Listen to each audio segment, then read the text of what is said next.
Welcome back to the podcast, everybody. It's Aaron, it's Trent, it's an unnamed person, and it's Peaches. Here we are. Hey, so I just want to say thanks. Welcome back to the Ones Ready podcast. You're here with the entire team in the team room. We got an awesome one for you today. You guys are always asking us, hey, I need the most up-to-date information. I need somebody that's going through it. What was their personal experience? It's awesome that 2 out of 3 of you are retired and stupid, and the other one is super awesome but hasn't been to INDOC in 25 years.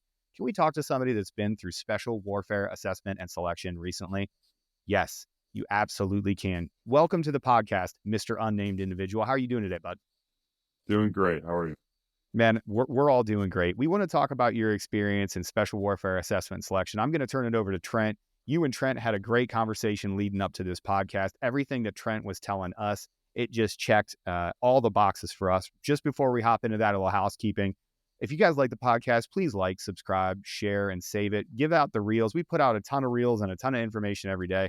I know you can't possibly share all of them. Jared loves to just kill the algorithm with content. Yeah. So, of course, but if you see something that you connect with, even dropping it in rain is what he does. He just drops. He does bring the rain. Winchestering. I don't know. Anyway. Oh, man. I'm going to call Jared Mr. Make It Rain on these hoes like Lil Wayne back in that song. Mr. Make It Rain on them hoes. All right. Let's go. Let's do it. Okay. Sorry.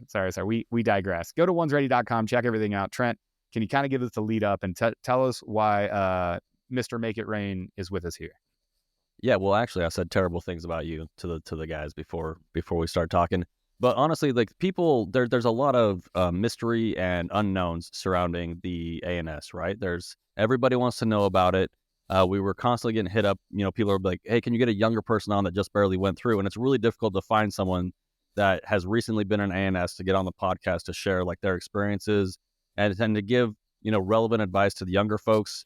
And like Aaron was saying, like none of us have been in that, situation for a very long time.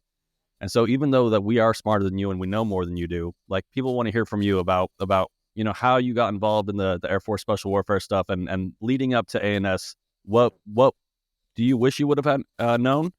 And did it meet your expectations? So like, let's just start way in the back. Like before you shipped out going towards the selection process, like what do you wish you would have known, heading into the pipeline? I think for the most part, I was pretty well prepared going in, but just the technical skills for WaterCon was the stuff I wish I would have known a lot better. There's just a lot of things that you have to, like a lot of steps you have to take and understand, and they're small things, but the better you understand it, the quicker you are at doing what the cadre asks of you. And it took me a little bit longer than some guys to get that down.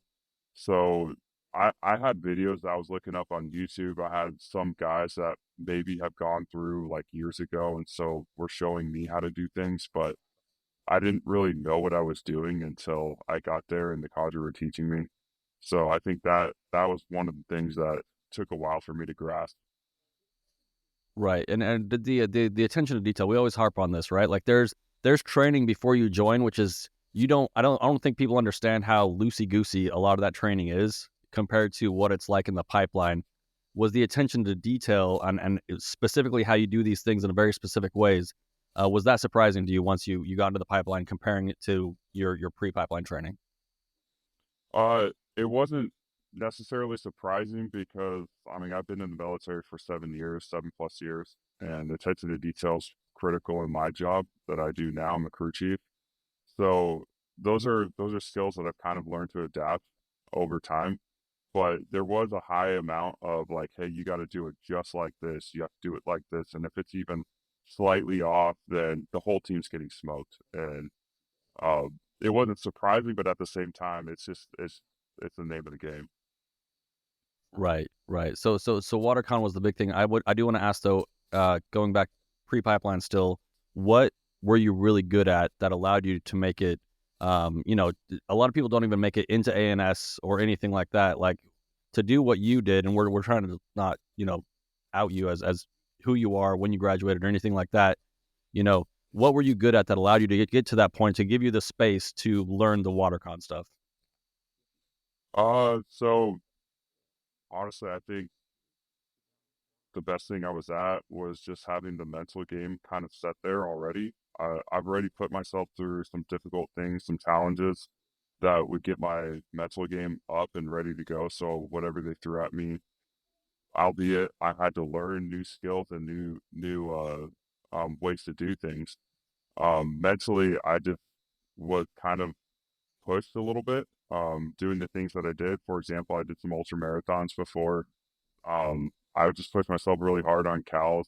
I did some workout programs, the 18 Alpha Fitness program, the How to Be a PJ program. There's of course, I don't know if you heard of Jeff Nichols, but he has some programs out there as well that are really good. Yep. I followed all those programs and those all really helped, but I came in pretty well prepared. I think the one thing that was a little bit of a shocker as well was the running volume. Uh, I wasn't expecting to hit the ground running literally uh, that that hard and fast, and we were probably putting in from week one. We're putting in like 20 or so miles in that week, and then it went up to like 30 or plus miles. Um, that took a lot on me, and it's interesting in episode 360 when you talk about old guys and whatnot. I'm a little bit older, and to clarify, that means I'm over 30, and I'm Man, so. it makes my little heart happy that you listened to it. You had a specific example. Like, now that I know, man, if just all of the listeners were like you, we would be out of business in a week, because people would answer their own questions. They would understand. Like, good on you. How you being over 30 and, pre-pipeline stuff, just on that episode that you were just talking about, right? Like, we put out a bunch of stuff like, hey, here's the things we got to worry about. Were we on target on that one, or were we wrong, or what did we get wrong for those old guys? No, 100%. I agree because well, first of all, it was just funny because you would hear guys out there all the time like, "Oh yeah, I'm a little bit older and like it takes my body a long time to recover." I'd ask them how old they are, and they're like, "Oh, I'm 26. I'm 27." I'm like, "Shut up! Like you got to be kidding me!" Like, look, ju- I'm around the age of 35. I'll just not make it too identifying. I'm around the age of 35, and I had actually done a selection before 7 years ago. I did SEER, Oh, and wow. I remember I was seven. It was 7 years ago. I remember distinctly um, going through that, and I was top of my class physically and performance wise, and it was cake for the most part. Like I was performing, I was able to bounce back from every event. This time it was I was giving my life to like stay, with the group and whatnot. And it just took a long time to recover. So you guys were explained it really well. It just takes older guys a lot longer to recover, and the volume of training that's thrown at you, you're just sore, and it just stacks over time. It just stacks on you. Uh, I think it's really good that you explained your prior experience and as an older guy, whether it's in the military or not, and keeping your mouth shut. And I took that kind of to heart before I even got in there because I've seen that in my job already, and I kept my mouth shut the whole time unless I knew I was in a leadership position or I needed to do something or direct people in a certain way. I kept my mouth shut, and I even let senior airmen take the lead or A1Cs take the lead on a lot of events, and that helped me a lot because I was able to kind of step back and see how things were. There's a lot of chiefs in selection. There's a lot of chiefs and not enough Indians, so it helps Canceled. to like, Boy, I'm yeah. glad we're covering your face. You're not allowed to say Indians anymore. They're the Cleveland Guardians, and I swear to God, they're in. Oh boy, you're in trouble now. Not enough Chiefs. And actually, this brings up a good point for all of this talk about inclusivity and not using those words. Why is it okay to call you Chief, Peaches? Sorry, brother, I didn't mean to interrupt. Go ahead. Isn't that appropriation of indigenous peoples? Now we're just going to look right past that one. Anyway. Yeah. Okay. That was good. I got it. I got enough. Yeah. Okay. So when you said 20 and 30 miles, you're talking about a day or a week? Throughout the week. Throughout the week. Okay. Yeah, because it definitely fluctuates. You're definitely easily doing 10 to 15 miles a day for sure. Like that, there is nothing around that. So for the folks out there, if you are thinking about volume, like increase that. You said you're an older dude. So like, do you have a family or anything like that? And what kind of support did you get from them if you did? Interestingly enough, I've had this dream to be a PJ for a long time. I was married before. This became a great hindrance to that marriage, me pursuing this dream. And long story short, that marriage didn't work out because of it. There were other factors as well, but that was one of the main things. Fast Was it forwarding your here, crippling gambling debt? Was that the other one? maybe I can't identify. It's, This is the great Oh, part of sorry. anonymity is you can make up whatever backstory you want. It's like, Yeah. listen, the Yakuza were after me. She was the son of or the daughter of a mob boss. It was this whole story. Like you can just make up whatever you want. It'd be great. well, she lives in a completely different country, so I'm sure she doesn't even watch this stuff. Yeah. So. Well, She I doesn't even promise. go But, here. she doesn't even go here. She doesn't even go here. But yeah, so that marriage didn't work out. Fast forwarding years ahead, I was actually pretty focused on my own, uh, hitting all these goals and everything, getting ready to get into the pipeline. And I met a girl that was super supportive because that was a big thing for me, finding someone that was going to support this dream. I tell them right off the bat, like, hey, this is what I'm doing. I'm training this amount of times per day. I'm going to be gone X amount of times throughout the pipeline, throughout the career. I don't know, but I'm just guessing how it's going to look. And you either take it or leave it. And right off the bat, she was like, I'll take it. Like, I understand. She's in the military too, so that helps. Mm-hmm. But that was the main support that I had throughout this experience, and it's been super helpful because I've been alone on it for the most part, and watching these One's Ready podcasts, watching everything I could just to kind of keep my mind focused, stay on track, and yeah. And so, as a cross trainee at your duty station, then like how much time were you allotted? Like, how difficult was it for you to do that? Because some people come in and we've talked about it before, and I'm sure you've heard of it, but I'll rehash it really quick. Is you know we always say don't have a plan B, but sometimes there are situations like don't come in planning on cross training, but sometimes your life and your situation is in just a point where you've got to get in. Like you can't wait. You need to get in to get yourself out of a bad situation or just finances or whatever it is.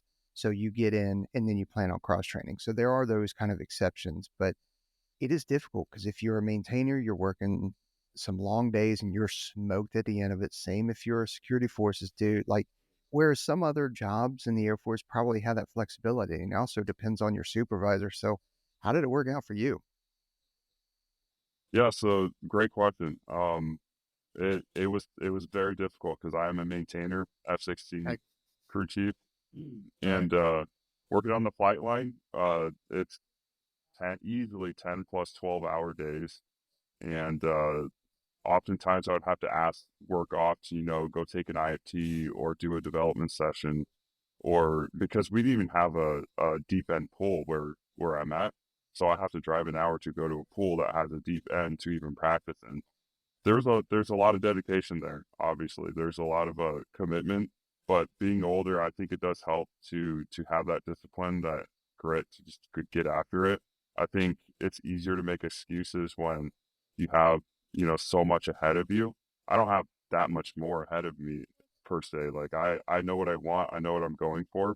So this is all I have to focus on: work, come home, go to the gym, run, go to the pool, practice water con, go to sleep, diet, so on and so forth. Um, yeah, did that answer your question? I'm sorry. Yeah, And Yeah. hair care. You left out hair care because you're trying to be a PJ. Okay.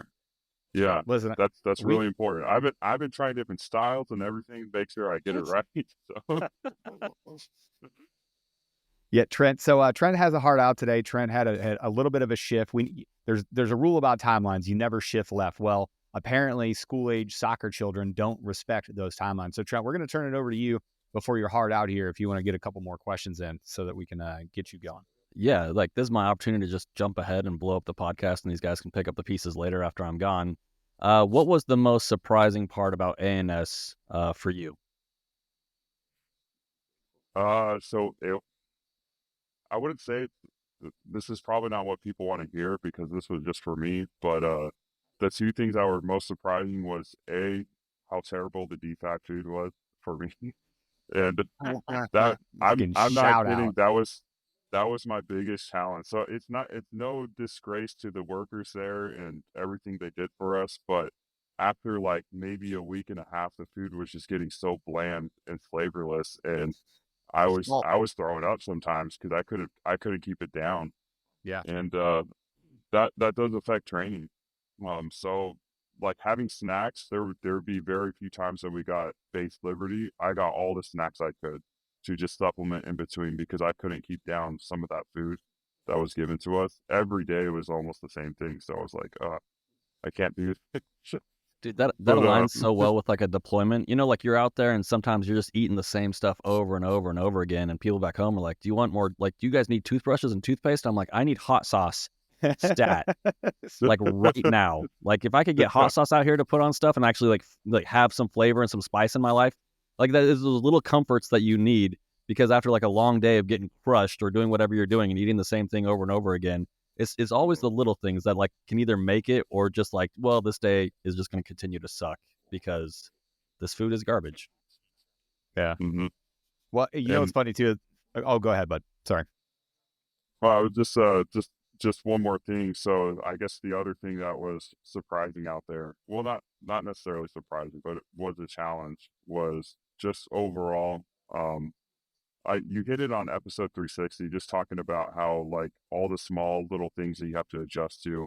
You know, you're crowded with a bunch of guys. The showers are gross. You're in a room and like you're hearing all these noises trying to go to sleep. That was actually one of my biggest challenges because in my head, I was going to Chapman, which is now, or was Medina, but it's Chapman now. And I was going to be in a room with one guy. I was going to be training because that's how it was when I went through SEER. So I had no idea I was going to go through and be in a bay, like a BMT bay, and be with all these guys and hear all this noise, trying to go to sleep and everything, and all this ruckus is going on. Yeah, that became old real fast. And there was a few times I'd be like, guys, you need to shut up and go to bed. It's like, No, guys, I Don't worry. don't think there are not aliens that live among us as robots, guys. Okay, stop asking. Hey, guys, do you think that there's anything in this space? Like, and as an old guy, that had to be something that was super tough for you, right? Because again, you're a little bit older, you know a little bit more, and you understand what it takes to be there. And meanwhile, you're in a room with 18 to 20-year-olds, doing God knows what and roughhousing and all this other stuff. And that had to be a tough one. I want to talk a little bit about the nutrition because you did hit it.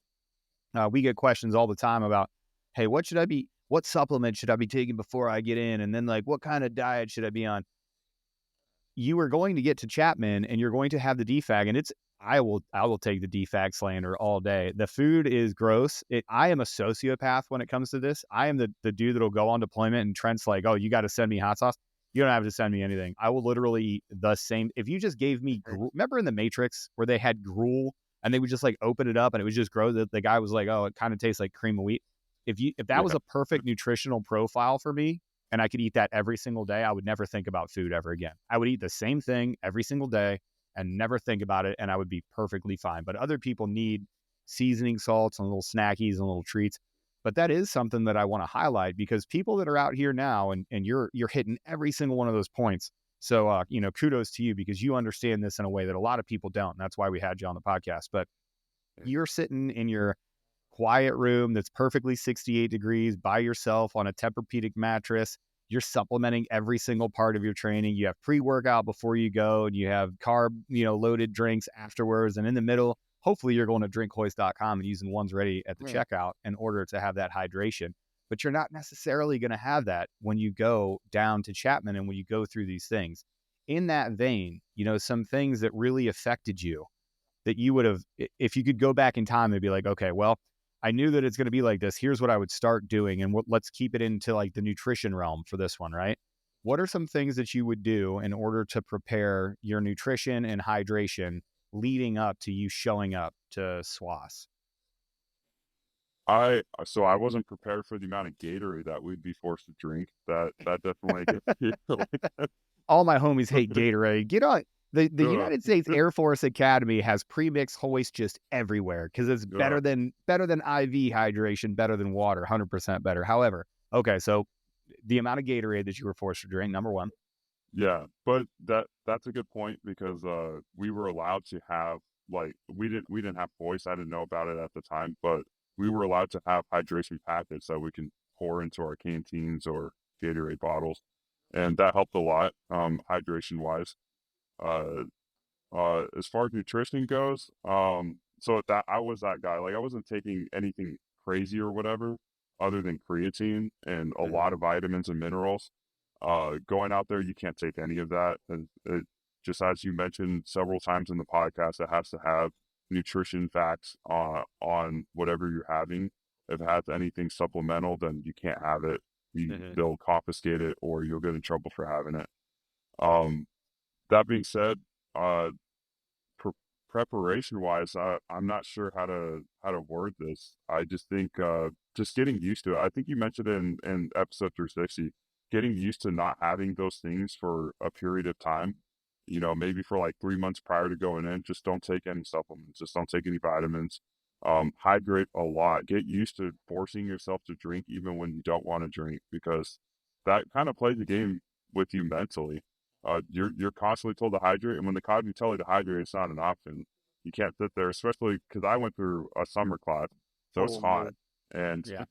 Well, and and they have to do that because you get people that have never been in that kind of heat, never ever had that kind of physical exertion for long, and it's not just about the short term physical exertion, it's that long duration throughout the day.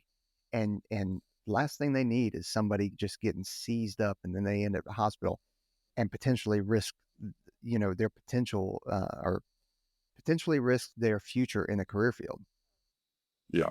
So the cadre would hound on this constantly, and guys still wouldn't listen. But they would tell us obviously hydrate all the time, and you have to force yourself to eat. And then there's plenty of guys that they go to breakfast and they have like one or two things, and you would see them drop out. Like this is no joke. You mentioned it several times in these other episodes, but you would see guys drop left and right, and there would be heat caps left and right, especially during this time period of going through. And I kind of knew that going in. I kind of knew that we would have, the heat was going to be a big factor. So that's why, like, I had to force myself to eat, even though I didn't want to eat, because I'm not a big eater in the morning. And force myself to stay hydrated, force myself to get the right nutrients, because there is the right nutrients. You don't want to just eat protein the whole time. You have to get X amount of carbs, X amount of fat, X amount of protein throughout the day. And you see step by step, whatever you eat is how you're going to put out. There's the factor of how you put out, of course, but if you're eating, you eat something kind of like greasy or fat or whatever, you're going to feel that during the water con session right Oh yeah, after. brother. So Oh you yeah, see brother. exactly, it's awesome how you see, like, there's X you put in, and then there's Y you put out. And you don't usually get that discipline beforehand, because you're just eating whatever. I just need to Right. recover or whatever. But you're seeing exactly what you eat is what you put out. It's really Right. interesting. I'm so glad you said that. Well, and it's the dumbest thing too. Like I would never. It's something that unless somebody has been there again, unless you have what's called tacit experience, right? Like you understand because you've been there and done that. You understand exactly how that feels. I would never recommend to somebody like, hey, you know what you ought to do? You ought to go out and eat a big crappy meal, and then no kidding, wait about 20 minutes and then run to wherever it is that you're going to go train, and then train, because you do that every single day. You go to the chow hall, you get some food, and everybody's like, oh, thank God, brother. Here I am at the chow hall. And they eat like they forget that they're about to go get their balls kicked in over at some godforsaken pool in San Antonio, Texas. And they don't put two and two together. The garbage in is garbage out. And that takes away from your mental bandwidth. Like the pool session is going to be hard enough. The things that are coming, and I'm sure the mental stress is hard enough. But you might have to carry a log to that pool. And then what happens when you get there and you're like, ooh, I got a little rumbly in my tumbly? That's not helping.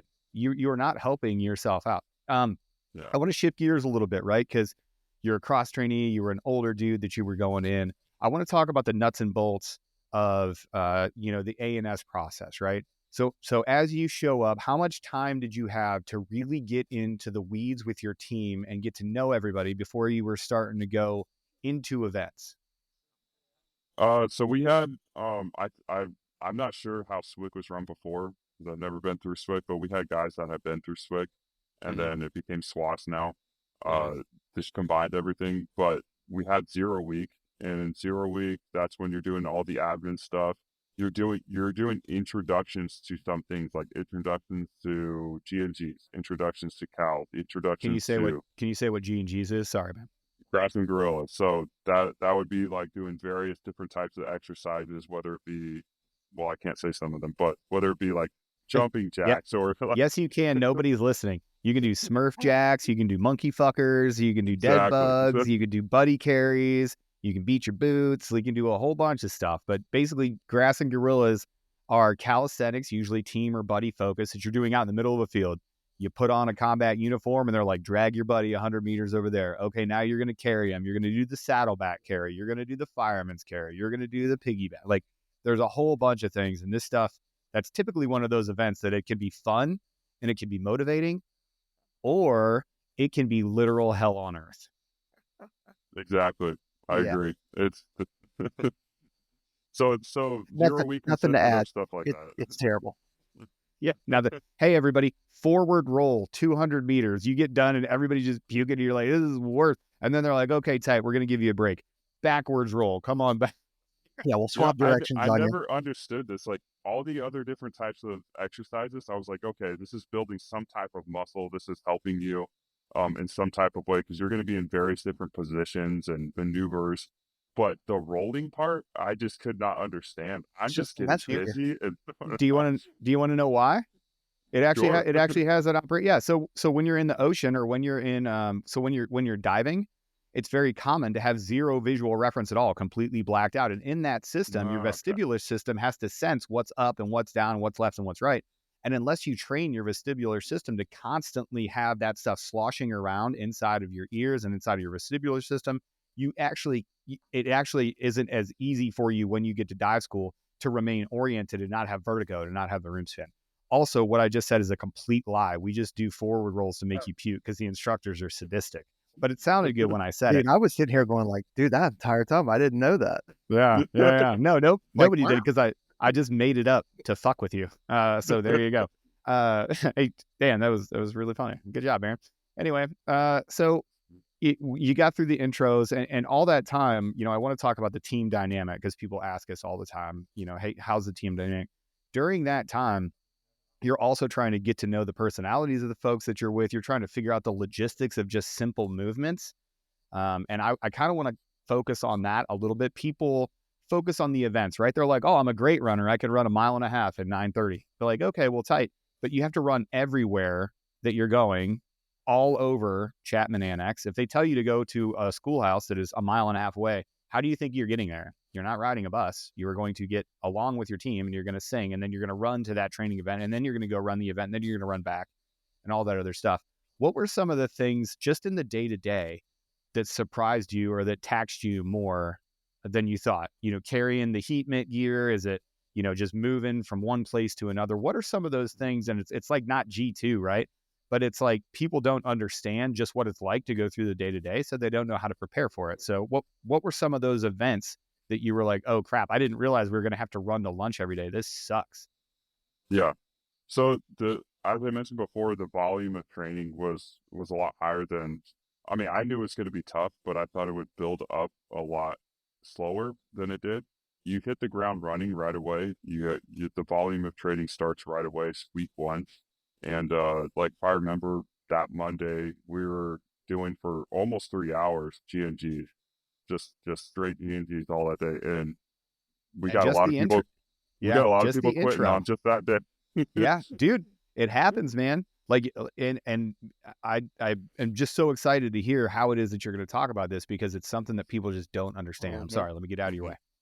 No, so I think it was a little bit surprising, like just going from one event to the other, and you just have no time to really rest and recover.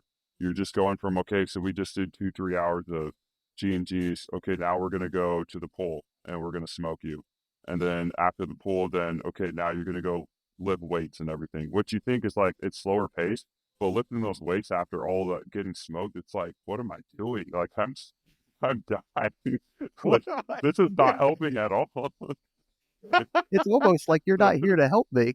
It's, Yeah. it's almost like you don't want me to get stronger at all. Exactly. So it would mess with me mentally. So I'm like, why are you having us lift weights? This is not building my body up. I'm just breaking down, breaking down, breaking down, and stuff. But I swear I thought of it as a mental game the whole time. Like, they're just messing with me. There's no way they think they're just making me stronger. It's like, Yeah. Well, and just from the instructor side, and I'm just going to give you some, the other side of the coin here. The instructors know darn well that you just came from a terrible event, and guess what? They do not care. I have gotten teams, and they're just completely disheveled and whatever. And it's my job as an instructor. I look around and I'm like, hey, can you guys all fix your uniforms? Because we're going to go into this next section of training, and I don't care what you just came from. Oh, you got smoked because you guys couldn't figure it out? I don't care, because I have this list of things that I'm going to accomplish with you.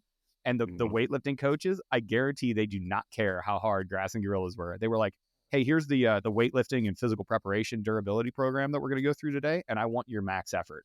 How mentally stressing was that? it was stressful. I wouldn't say it was that stressful. I just think overall the stress levels were just there. And so the only times it went up for me, and it might be different for different people because different things were challenging for them. But the only time it really went up for me was honestly during sleep, because I was having a hard time falling asleep at the right times and staying asleep and waking up 3, 4, 5 times a night to go pee and stuff. Like, I was hydrated, but Good. that definitely affected my sleep a lot. It's funny you mentioned the uniforms and stuff like that too, because that was actually one of my least favorite things out there. Switching into our blues and getting smoked multiple times. Bro, love it. You love to see it. Any old guy out there that's like, oh, SWAS isn't that hard. You can shut up. You can shut up. It's still happening. Yeah, and the tip I would give guys is don't be like me and go there with a tailored blue uniform, because mine was tailored because I wanted to look good, because I was like, this is important. I got to make an impression. And here I am getting smoked trying to do push-ups in an A-frame, and I can't even bend because it's so like tailored to my body. It was terrible. Man. Oh, you hate to That's see it, terrible. brother. So as you were going through, and there's a lot of, I'll just say, support functions or whatever that are there to help you succeed as well. So the whole point is not, yeah, okay, we are there to weed people out, but we're also there to make future operators. So, but as you're going through all of this, there's support functions, like there's the human performance support group, I think is what it is. So there's all those functions. Like, what are some notable things that you were like, dude, I'm so glad those people existed, or this is some of the information I got from them and they came in clutch at this point. Like, what are some of those, if you can remember? Yeah, I'm really glad you mentioned that, because that's probably one of the things I'm most grateful for in that whole course. Is you have the cogger on one side that are just smoking you, kicking your face in the dirt and whatnot, and then you have these coaches that they're just there to help you. They're just there to get your form better. They're just there to fix whatever it is you're doing wrong, and they notice things because there's a lot of them. So like, hey man, like, you're doing your underwaters and all you're doing is kicking your legs. Like, you need to stop doing that. And these guys don't even know they're doing that most of the time. And they're pointing all these things out. There were a lot of things that I was able to fix throughout the course and got better and better and better at.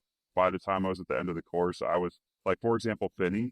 I was probably one of the worst finners going into there. And then by the end of it, doing the CFT, I was the third fastest in my class. Jeez. So like, they really help you to, if you want to get better, or if you're just trying to get by, it's going to show. Because if you want to get better, you're going to take every tip and advice that they give you and improve on it, and it'll show. Yeah.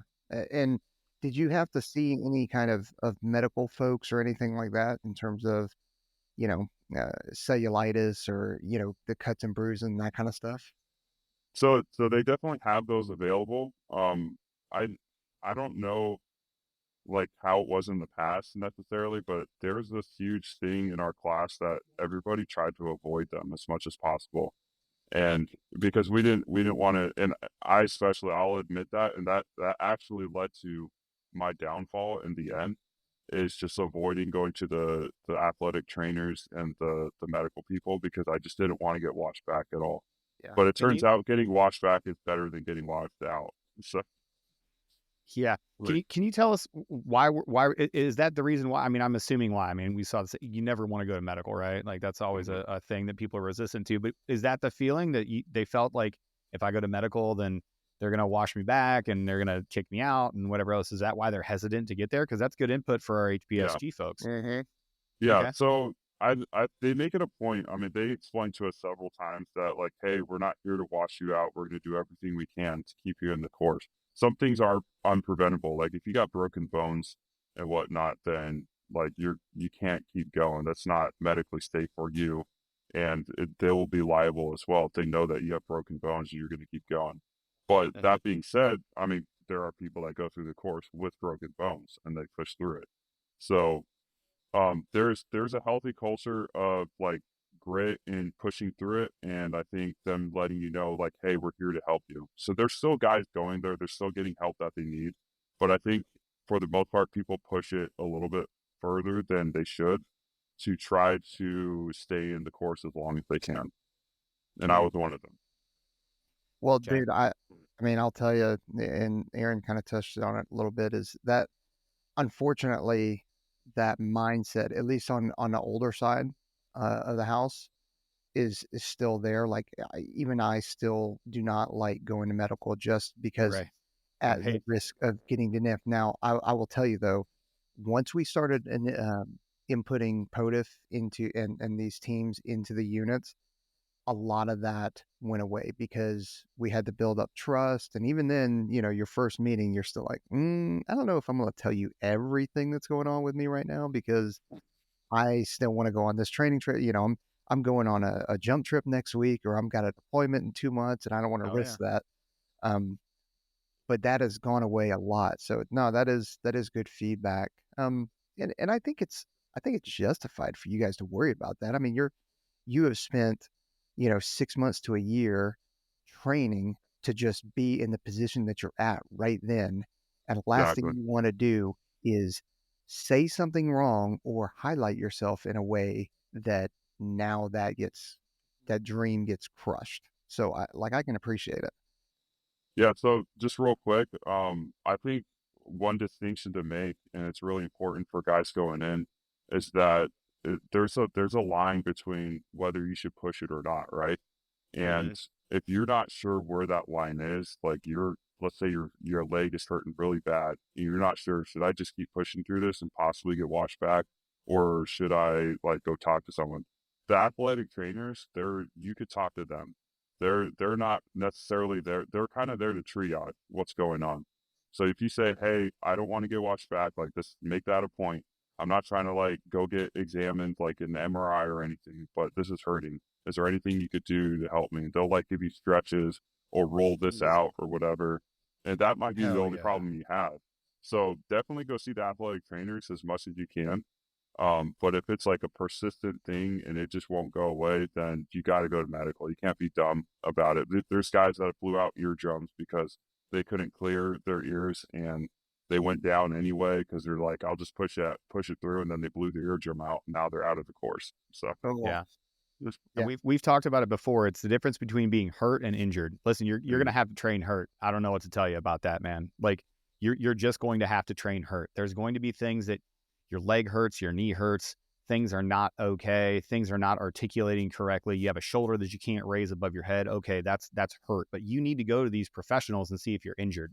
Because if you're training injured, that is not what we are intending to do. You have to train and operate hurt. You cannot train and operate injured. And I think that's the line. And good on you for putting that call out there to the ATs, PT, OTs, those people that are working out in HPSG. They really are doing the Lord's work down there, trying to keep students in and not kick students out. And I get it. Like I've had the bad news of being like, hey man, you're down for 6 weeks. Like you cannot train on this thing for 6 weeks. Dude, that sucks. I got it. And I know that you try to avoid that thing, but you've got to use HPSG. So as we go further, what was your favorite event? What was your favorite event to do during the day that you were just, for me, and this is going to sound douchey, I loved WaterCon because I was good at WaterCon. Like I could do ditch and don in, 12, 13 seconds. It really didn't stress me out. Buddy breathing really wasn't that bad for me. I was a swimmer before, a water polo player before. So treading and underwaters and stuff, I had at least a bunch of reps beforehand. So like that made it easier for me. So WaterCon didn't really raise my heart rate a whole lot. It was still hard. It was the toughest thing I've ever done. Got it. What were the events for you where you walked into them and you were like, okay, cool.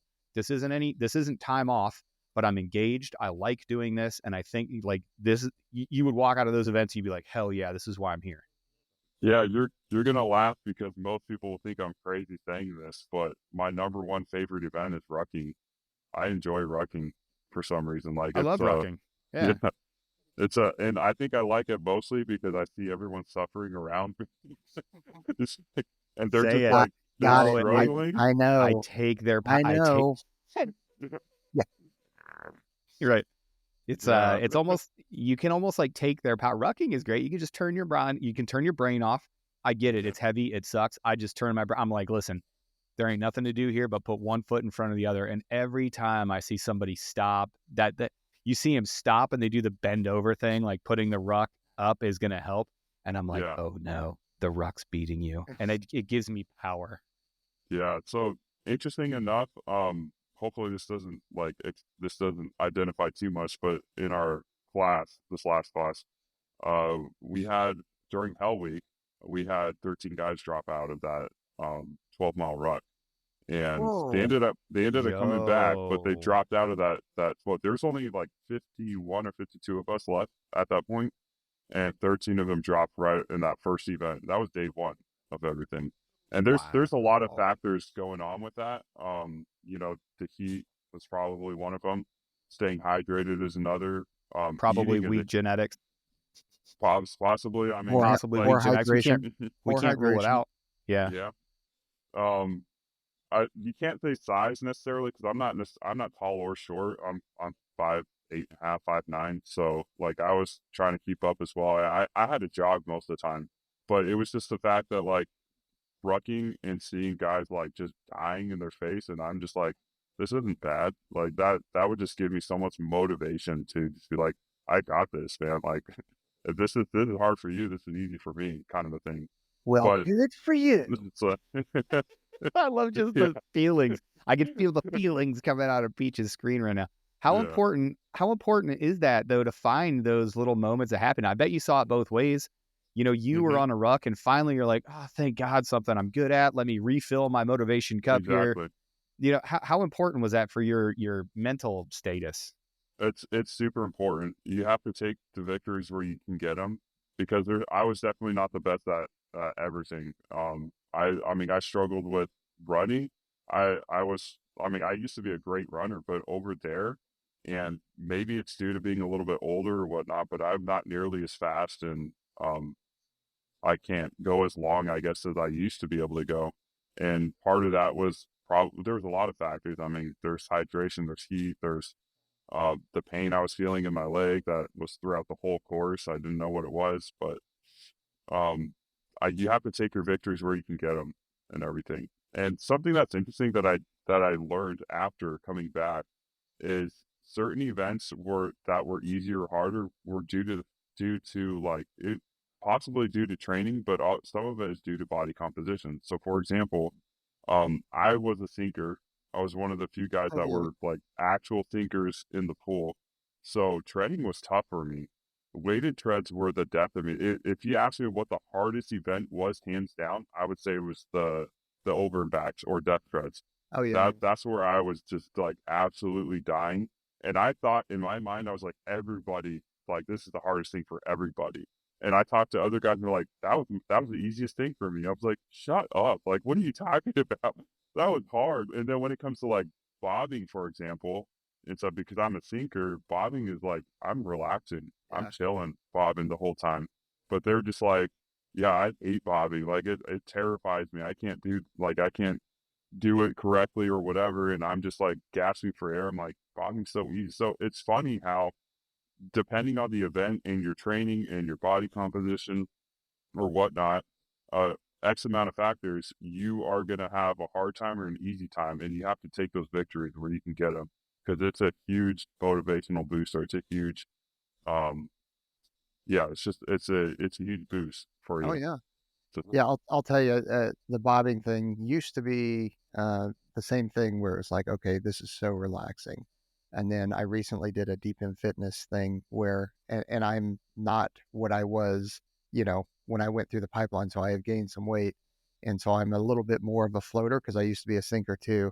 And struggling to get down, if you struggle to get down, that's when bobbing is not fun for you. Yeah, no, that time, is not. time for me to trim up. Um, I don't know if I missed it or not. Did you say why you left the pipeline? And I don't want to, if it's something that's easily identifiable, I don't want to highlight that. So No, it's okay. So as I mentioned before, you should definitely see the athletic trainers when you can. I avoided it because I was just being stubborn, prideful, whatever. And so starting week 2, I've had pain in my left leg that just grew and grew each week. And I just thought it was like, oh, it's just cramps or like my muscles just sore or whatever. And I just pushed through it and it just slowly got worse and worse. So coming into Hell Week, doing the death treads, that became a huge factor where I couldn't even tread. I couldn't even use my leg at all. And I was treading with one leg, which you can't do with a weight belt on. And I'm just drowning the whole time. So that's stacked on top of there's another thing that possibly you have advice for as well. I was not getting sleep at all. And it wasn't, it was, maybe it was nerves, but I wasn't necessarily thinking about events or anything going to sleep. I just couldn't sleep. And, I was on day 5 where other people were on day 1 or 2 of sleep deprivation. I was literally on day 5 of just like, of no sleep at all. Like I remember the first night of our Hell Week. They call it Durability Week now. But the first night of Durability Week, we all get to our, uh, you know, what do you call it? The tent, or I forget what they called, like that place, the exact place where we're gonna sleep at. It has a name to it, but it's just a tent with your cot and everything. Are you talking extortion? Yes, that extortion. okay. Yeah, okay, got it. So we get there and we set everything up. Everyone showers, goes to sleep, and we have 4 hours to go to sleep, which is normally like that would be good enough for me. Yeah. But I can't sleep, and I'm just pacing around the camp, walking around the camp all night long, and that's how it was for the next 3, 4 nights in a row. And I started to get delirious. Like I can't remember what happened on that day that I. So just to clarify, ISIE. So during that death treading event, I remember telling the cadre, I can't do this. Like I am sinking. I'm drowning, and it's the first event that I'm like really failing at. Like most of the events I was crushing it, but this event I'm just failing terribly. And I remember telling the cadre like, "Hey, I can't do this. Like I'm screaming at him because I'm drowning and stuff. Like I can't do this." And I grabbed the wall. So I got a FTD, I think, the first time. And I was sitting on the side of the pool deck, and I was kind of bawling a little bit because I thought it was over. I didn't think you could fail anything. So I thought it was over, and I was like, all this training, all this stuff I did was for nothing. And then there was 9 of us that failed that. Um, we all got a chance to refire, and we had to refire in an hour. And in my head, I'm thinking that's great because I'm not out of the course, but I'm also thinking I'm going to fail again because I have one leg and I can't use this other leg right now. I went in and I did better that second time, but I was still drowning and whatnot. And I remember telling the cadre again, I can't do this. I can't do this. And he was like, you either train or quit. And I was like, I just can't do this. So he took that as I'm quitting.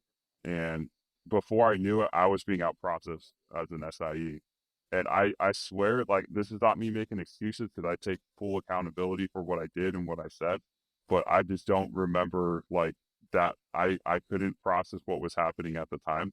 I was so out of my mind with the lack of sleep and whatever else was going on. I think I was just sitting there and accepting everything that happened and not fighting it, if that makes sense. So there's a Yep. lot. There's a lot that went down.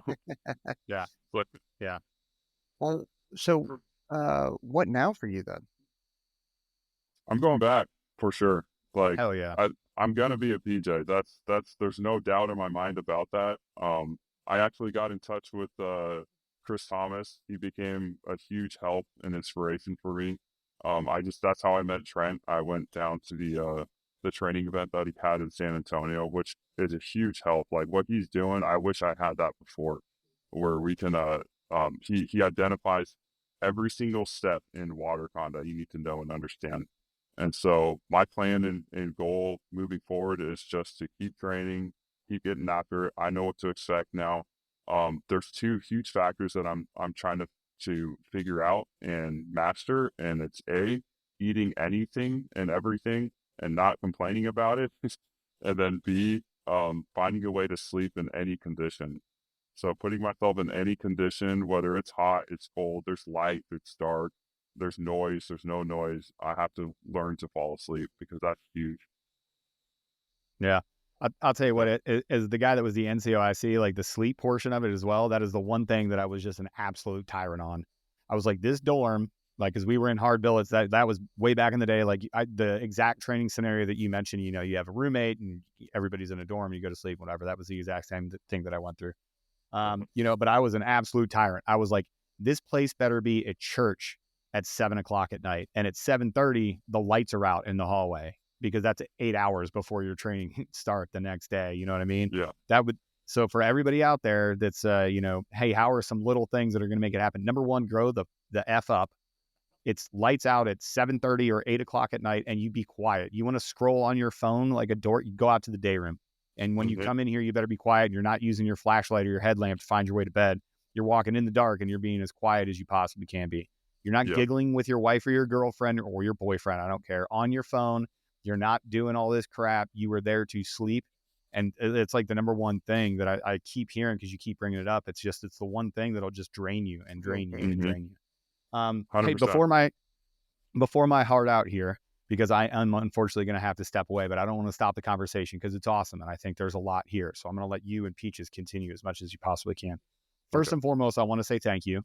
You have done what less than 1% of 1% has ever done. Okay. Just joining the military, you're less than 3% of the total population. Trying out for a special operations pipeline, that's less than 1% of that 3%. The fact that you made it past day one is a testament to who you are. And I love hearing that you're going to go back.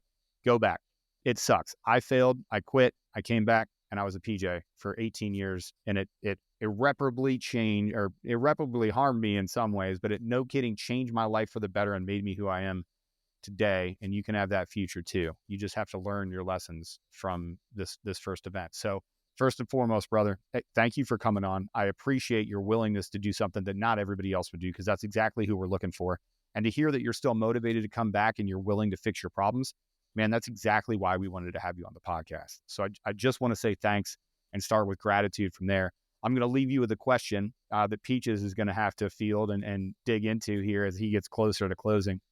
What are some things you talked about, some things that really you had one idea that were going to be one way before you came in, and then you had the experience of SWAS, and now on the back end, you're like, boy, that was a misconception. I was wrong, and I'm going to fix that going forward. We already talked about sleep, a little bit of nutrition. Were there training events that you wasted your time on before you came in? Were there things that you gave energy to that you shouldn't have before you gave in? And this can be anything. And I know this is a big open question. So as I babble here, you can kind of like collect your thoughts. But you know, for me, the mental aspect of it, I was worried about a whole bunch of things that when I got to INDOC, I was like, none of this matters. None of this, you just got to get through the day, man. None of this matters. Like reading Gates of Fire didn't help me get through INDOC. You know what I mean? Like, sorry, it just is what it is. What did you waste your time on that you, when you were in, you know, maybe in those times where you're just laying awake at night, you're looking at the ceiling, and you're like, wow, I spent 6 hours a week training this dumb thing that didn't help me out at all. What would those be? So I think for most people that would be, I mean, let me reword this. I don't think I wasted much time before. I think I came pretty well prepared, and it was because of the programs that I followed. I got the right amount of rucking, and I got the right amount. The only thing I would say I should have got more in was the running volume. I wasn't running that much throughout the week. So with the running volume, I would increase it to where I'm used to that. And most guys going in the course, they did have that down. Most guys know that's all they were doing is running. I did the right amount of calisthenics throughout the week. I did the right amount of load bearing events, and not too much to where I was breaking bones or whatever. So I feel like I came in pretty well prepared, and even mentally, I think that's not to say I'm perfect or anything, because I had a lot to work on and improve there, but I think physically I came there pretty well prepared, and I think it would show, like my numbers would show going out there. You would see like, okay, this candidate is pretty solid because he's doing this, and that, crushing it. WaterCon was the one thing that I wish like the technical skills I had down a little bit more, because I just didn't know. I was kind of shooting in the dark. Like, hey, I know I have to do this map recovery thing, and I see these videos on how to do it, but I don't know the exact procedures of how to do it and the exact steps and like having one twist in your strap and how much that matters, but it does because it's a fail and everything. So those things were pretty important, and that's why I would like, this is a shout out again to Chris Thomas. That's why I think like his course is super important and would be very helpful to a lot of people, because he goes over all those steps, every single little thing that you need to understand in WaterCon. And did the level of that the cadre pay, man, how do you word this? You mentioned the attention to detail, right? Did the oversight from the cadre, that level of how much they emphasize it, did that surprise you? Not really, because like I mentioned this before, my job as a crew chief, there's a high level of detail you have to have, or I mean, people get hurt, killed, injured, whatever. So I've kind of had that practice and training already in that job, but and I knew, like, you see videos, of like people getting smoked in different selections, and you see that like they're focusing on the attention to detail aspect. So I kind of knew going in beforehand that would be a factor. I didn't know how much it would be a factor, and it was a lot. Like, it's everything. Everything is like attention to detail, and it's especially like when you're tired, you're hungry, you just want to get to the next event, or you just want to get to chow, or you just want to go to sleep. That's when they like really start hounding on you, and you just get frustrated because like, just get it right, bro. Like, you got your guy next to you, and he's like, everyone's lined up for the ruck and stuff, and his fins are still like hanging out of his rucksack or something like that. And then we're getting smoked because like he's not paying attention. And like, I'm not saying I don't want to be the guy that's like pointing fingers and stuff, but like those things would be like, man. But I just kind of had to tell myself, like, this is playing. Like, they know that there's going to be X amount of guys like messing up, and we're going to get smoked. So I'm just planning to get smoked nonstop every day, and that helped a lot mentally. So just go in knowing it. Yeah. All right. Well, before we close this up, we always try and ask our guests like what kind of advice they would have for the folks. And I mean, dude, I'm just going to open it up to you. What piece of advice do you have for people that are coming in to do this? So obviously you've heard this several times in other podcasts and probably throughout this podcast as well. The mental game is huge. If there's one thing that I don't know exactly how you can practice it in your own life, but I know it has to be practiced, and that is to have mental grit and endurance. Because physically you can get there. Physically you could do anything that's asked. You can get through WaterCon, as terrifying as some of those events are. And for example, I had no real experience with WaterCon before, and I would be sitting in the locker room sometimes just terrified to go through another WaterCon session. And the cadre are screaming, and you could hear it because there's different groups going through. So you might be the second or third group, and you're hearing everything that's happening, and you're just like sitting there shaking and terrified. But the reality is, we go in and we go do it, and mostly, if not anybody, will quit that session. So you can get through anything physically, 100%. Mentally, especially for older guys, this advice was given in that one episode. You just have to know that there's all these factors that are going to play, as far as, let's say, sleep. Sleep could be a factor, but I'm talking about like you miss your home, you miss your girlfriend or your wife or spouse or whoever. your kids. That was a huge factor out there. There's a lot of guys that went home because of family, because of significant others. Tell yourself that I don't have advice necessarily for that because it's different for everybody, but I would just say, just tell yourself, like, this is what you really want to do. Stay focused. Don't let that be a factor, because no matter what, you're going to have all that in the end at some point. So just endure a little bit of, suck. That's what it is. Suck it up and get through it, because if this is what you really want, then you're going to do everything you can to get there. And if for whatever reason, like me, you fall out, you have to come back, then don't lose that motivation. If this is what you really want to do, don't lose that motivation, because I have no doubt in my mind I'm going to do it. I'm going to go back there. I'm going to crush the events, whatever they throw at me. I'm going to be a PJ, because that's what I want. If that's what you really want, then you're going to do it. Nothing's going to get in your way. Solid. Well, dude, I appreciate you having the willingness and the courage to come on and talk about it, and the humility to be able to talk about your failures and that kind of stuff. And so thanks. I appreciate you doing that. Well, all three of us appreciate you doing that. And then, dude, good luck moving forward. If there's anything you need from us, let us know. And then we'll go from there. I do have a question for you, but maybe not on the live, if that's okay. Yeah. Just one I question. don't know. I guess it depends on what the question is.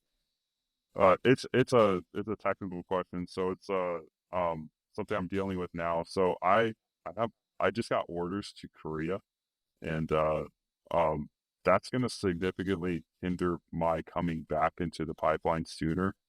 And I don't know if that's something that my leadership can be like, hey, can we like get this guy off of the orders, or like IV coded into something to stay at my home station so that I can go straight into the pipeline in a year, because that's what I'm shooting for. Do that year waiver and everything. Yeah. Because if I go to Korea, like, I'm going to be stuck.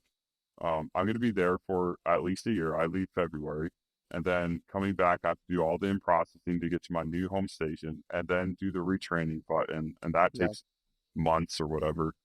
I just don't know if you have any experience with that on an administrative level.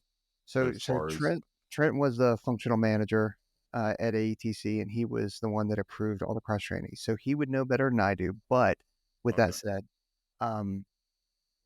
if you ever report no later than February, and then you're probably not healthy enough to go into the pipeline right now or to the next cross training window, are you? Not right now. Like, I probably could, but at the time, like when I first came back, no. I've been back for 3 months now, almost 2 months. Like, I mean, you can try and apply, and then you can. I would definitely talk to Trent, because he's definitely going to know better than I am. But you should be able to, if you can get into the pipeline now, you might be able to delay that Korea thing, and then if you get picked up, then the orders could get canceled. Okay. But you're going to have to you will have to have the support of your command team to do it. That's true. Okay. So, well, but thank you. I appreciate that. Yeah, I would definitely ask Trent that question for sure. I will. Thank you. Yeah. All right, everybody. Don't forget to like, subscribe, hit that notification bell, leave us a review, check out onesradio.com. We've got merch over there, and then we'll see you later. Bye. See you. All right, dude. Message Trent that question for sure. And then when you message Trent, also give him your shirt size, your address, and that's it. Okay. Sorry, I didn't mean to put that on the live. I was just I didn't know if there's something you might know on the spot. Trent's going to know it better than I am. It just happened. Yeah. No. I think it's good, because then people can hear it, because there's plenty of cross trainees that are in the same exact boat you are. So, no, it's a good question. It's just not one that I'm super familiar with, because I've never been a functional manager, so I've never had to deal with those. Okay. Yeah, I'll message Trent. He said that question, and then shirt size and address, so we can send you out a shirt or flag if you want a flag. Sure.